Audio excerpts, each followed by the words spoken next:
আজকে বলবো পাড়ার কুচুটে কাকিমাদের গল্প।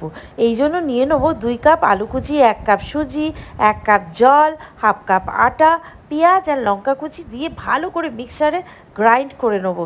আর নিয়ে নেবো এই যে কারি পাতাগুলো, কয়েকটা কারি পাতা ধুয়ে নেবো। আর এই যে মিক্সারে মিক্স হয়ে গেছে, জল দিয়ে ভালো করে এর মধ্যে পেঁয়াজ আর লঙ্কা কুচি দিয়ে আর কারি পাতা দিয়ে দেবো। আর দিয়ে দেবো ধনে 1 চামচ, জিরে গুঁড়ো 1 চামচ আর শুকনো লঙ্কার গুঁড়ো আর 1 চামচ দিয়ে ভালো করে মিক্স করব। কারণ আজকে আমি বানাবো বর্ধমানের প্রিয় খাবার সরু চাকলি।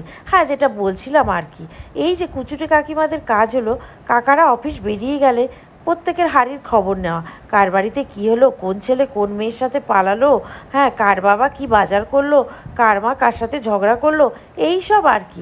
এখন তো আর কাকাদের কাছে হাত পাততে হয় না, কারণ মাসের শেষে লক্ষ্মী ভাণ্ডার পেয়ে যায়। যাই হোক, আমার সরু চাকলি তৈরি, গরম গরম তরকারি দিয়ে দিন বাবা।